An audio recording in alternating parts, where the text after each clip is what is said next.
Hi, Gloria Lybecker here with Healing You. Today I was thinking about those times in my life when I have just wanted to be griping about something, or I'm moaning and I'm complaining. Notice what that's like inside of my system when I do that, inside of my thought life when I'm doing that. What are the behaviors that show up when I'm in that mood? Because I also notice when I'm observing others and they are just wanting to gripe about things happening in their life and they're not happy and they're moaning and complaining, I know what that's like for me. Sometimes it's like, do you need a little shared reality when people go there? That it's like there's this wild horse just got loose and is dashing around all through the room or through the whole space and no one's even acknowledging it.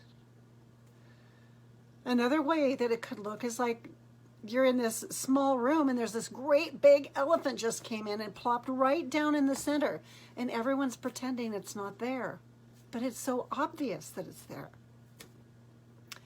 That's the way it can feel sometimes when trauma shows up in our behavior, in our thoughts, in our life. It's like this whole different experience comes into the room or into the space and nobody's talking about it. Nobody's naming it. Though everyone can feel something's amiss.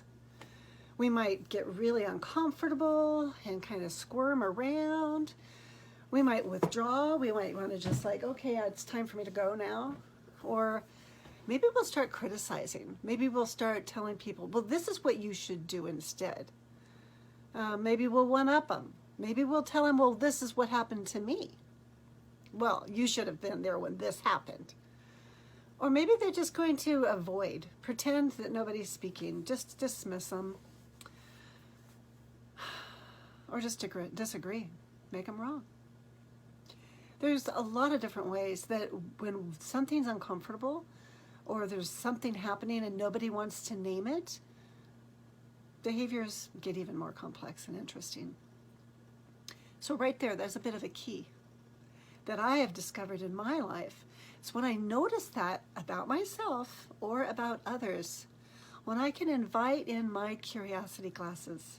I'm looking around, wish I had some glasses, I'd pop them on right now.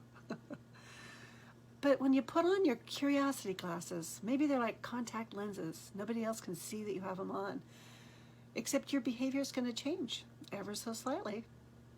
You might have a little bit of a more forward posture, more interest, leaning in just slightly with interest to engage and really to be able to learn to see underneath that behavior or see past those words, to be able to understand and hear and sense into what is really underneath that's needing to be named or this needing to be recognized and not made wrong, but to be understood with compassion. Because all behavior is communication. But do you understand the language? Most of us aren't taught that. And it's possible to learn that language of life that allows you to connect with others or to translate whatever that behavior or those thoughts are into things that are more life-serving or that are life-serving, that allow there to be a heart connection from one to another and for it to be reciprocated. So what would you like to experience differently in your life when you hear the grumpy's coming or there's the griping's going to start up? What is it that's really annoying to you in that way, and how can you start to invite in some curiosity? Just stay relational rather than judgmental. Because we can only change our own thoughts and behaviors when we become consciously aware of them. And when we can become consciously aware of our own thoughts and behaviors, and we can slow that down and start to go into our sensations and our emotions and to discover our sacred values, you discover there's a whole new paradigm that's possible to live in. Do you need some companionship on your journey there? I invite you to reach out to me at healingyousanctuary.com. I look forward to meeting you. Thanks for being on the journey with me today. Healing You.